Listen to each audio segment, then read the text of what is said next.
Is it permissible to take children to theme parks? You give an example, but the example means nothing to me because I don't know it.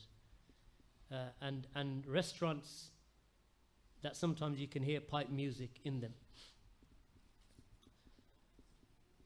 Let me answer it this way. If you're going to live in the ocean, are you going to get wet? You're going to get wet. Then when you come out of the ocean, you say, SubhanAllah, I'm wet. This is living in these lands. You live in a land where you're drowning in all of this, affliction and environment, which is un-Islamic. A lot of it is un-Islamic.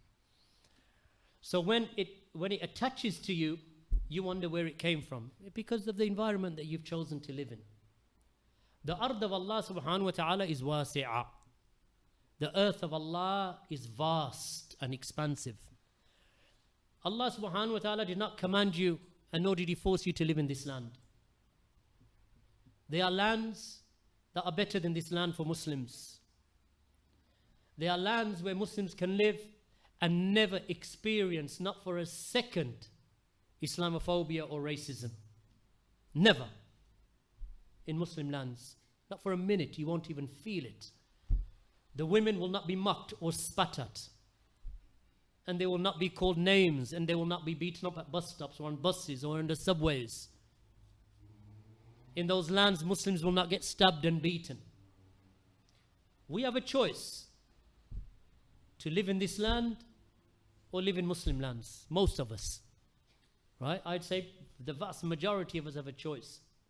But we choose to live in this land because of the dunya and because of the glitter of the dunya that this land offers us. It offers wealth. It offers an opportunity to educate yourself as long as you take their riba. As long as you pay them riba, they'll give you your student loan, and then they tie you into this country for the next 25 years upon a mortgage. Because that's what you're taking out when you take a student loan. You're taking a mortgage with a different name. It is called student loan, but it's a mortgage in essence. And you spend 25, 30 years paying it back. Or you spend 25, 30 years lying to them or deceiving them or tricking them so you don't have to pay it back. Either way. So if you live in a land where you are soaking yourself, and then you come out and you wonder why you're so wet, it's because you're soaked. As for the lands of the Muslims, it is the opposite. You're upon dry land. Can you find water to soak yourself in? Yes, you can. Because if you want to commit zina, you can commit it in a Muslim land.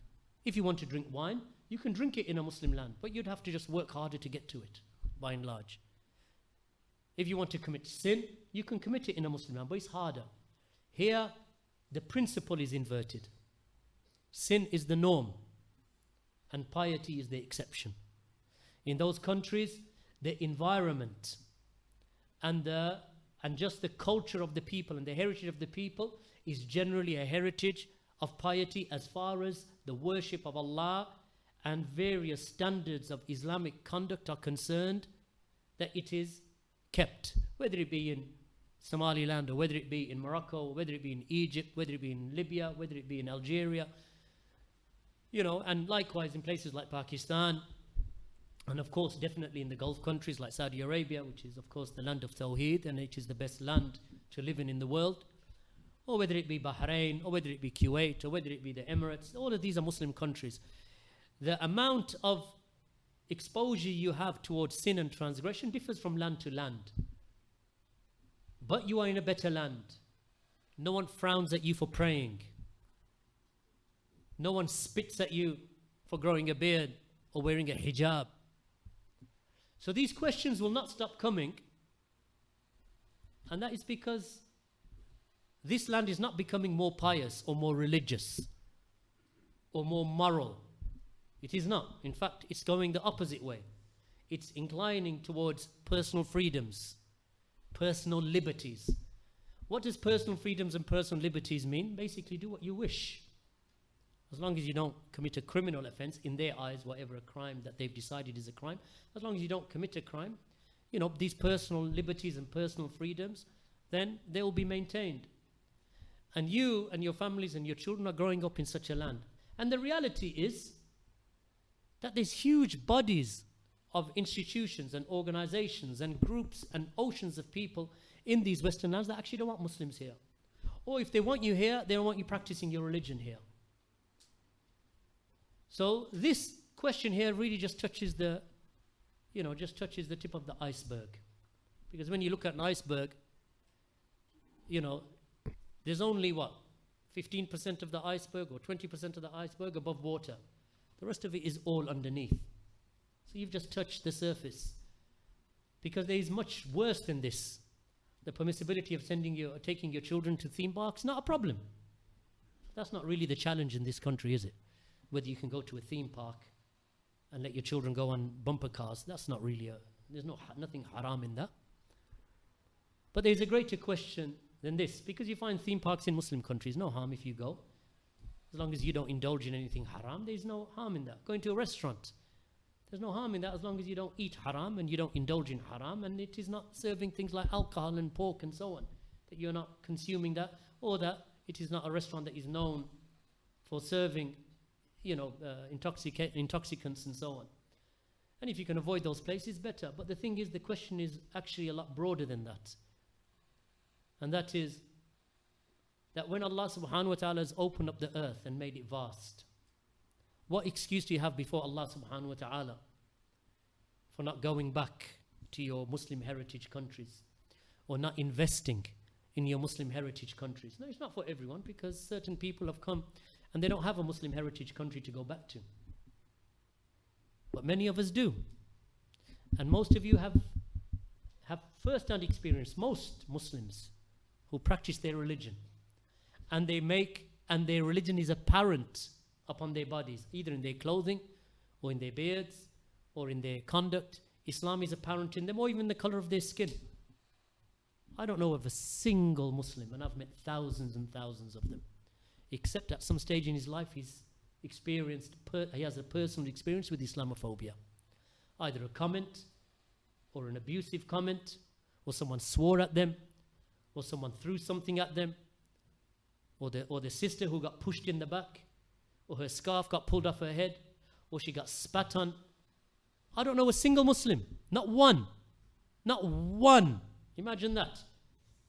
In a country that talks about personal liberties and personal freedoms, that this makes, this is part of British values. So we're being told that we are living in a land that we must uphold British values, whereas we seldom see British values, being acted upon us.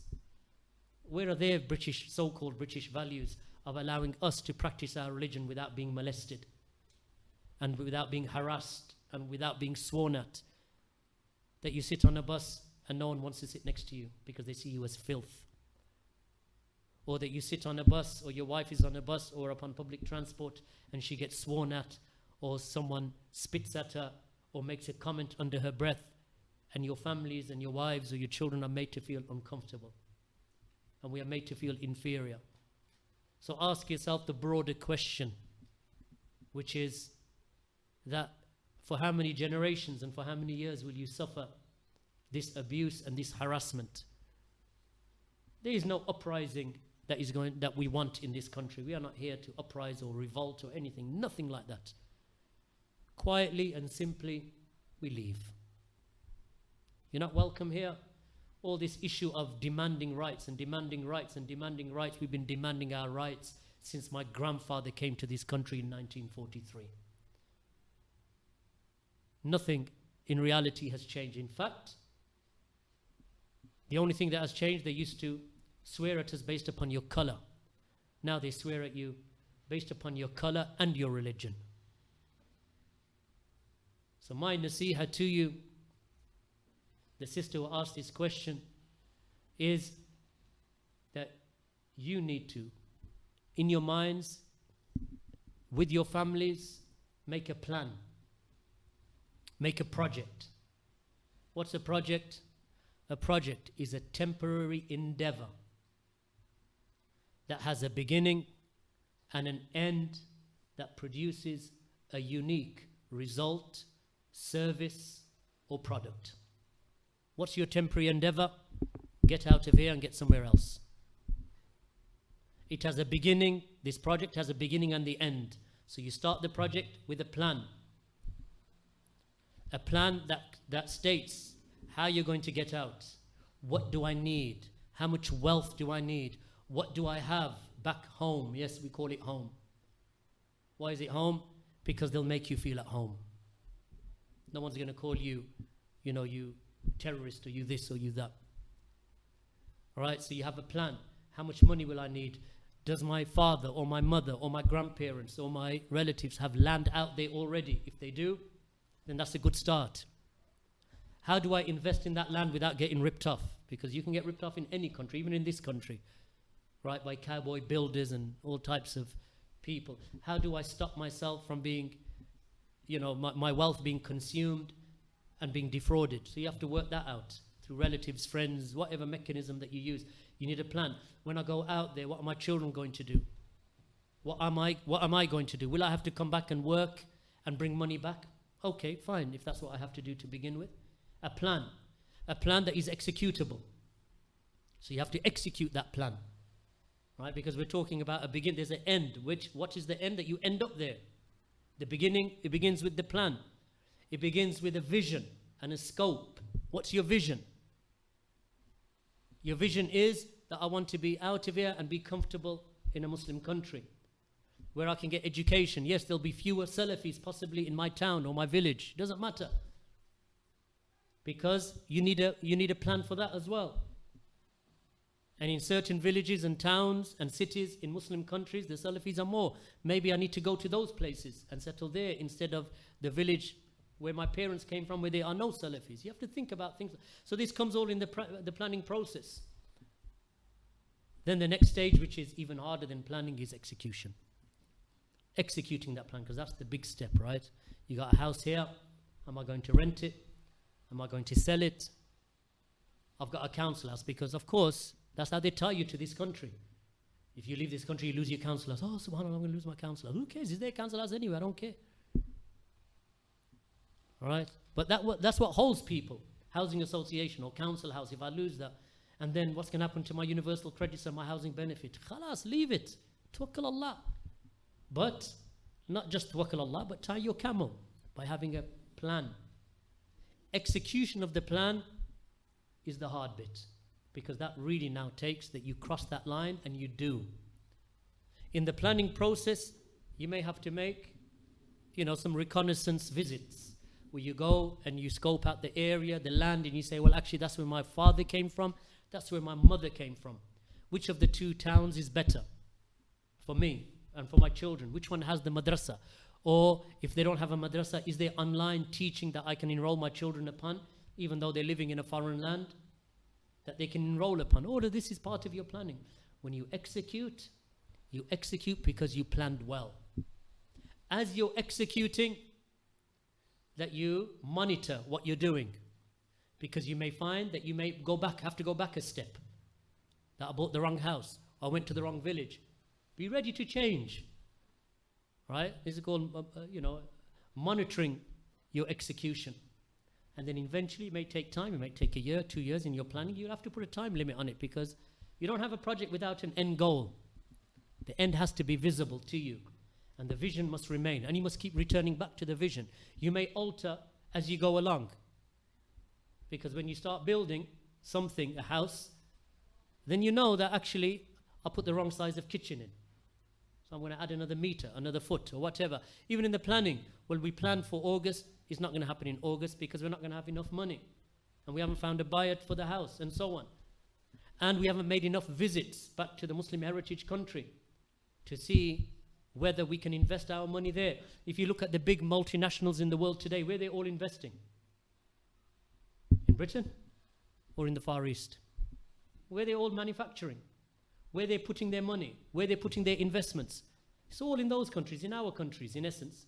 Whether it be Pakistan or whether it be Bangladesh, or whether I don't say go to India because it's not a Muslim country, but whether it be Bangladesh, whether it be Pakistan, whether it be in some of the African countries and Morocco and so on, these are growing economies. And even in the Far East, Malaysia, Indonesia, Muslim countries.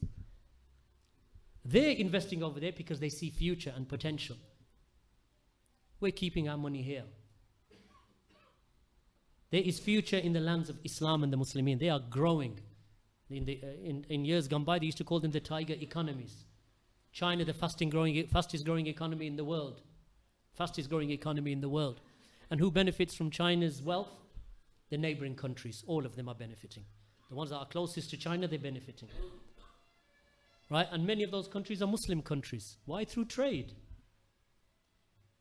We're just sitting here, wake up in the morning, walk in the street, and you're called a Paki or a nigger or whatever else they call you. Muslim terrorist or Taliban or whatever. You spend the whole day like this, and you can ruin the mood of a person for a couple of days. 4 days ago, someone that called me this name and he swore at my wife. It's not easy, barakallahu feekum. These names are so look at the greater picture and start planning. Don't say you can't, you can. I'm looking at the faces in front of you, majority of you from Muslim heritage countries. And alhamdulillah, a lot of brothers are going back to places like Somalia and Morocco and Pakistan, and the da'wah is building in those countries. Plan and invest. They don't want you here anyway. When I say they, I don't mean every single last one of them doesn't want you here. Some of them may even come out and fight for your rights. But the thing is, I'm not sitting here for a century because I'll be dead.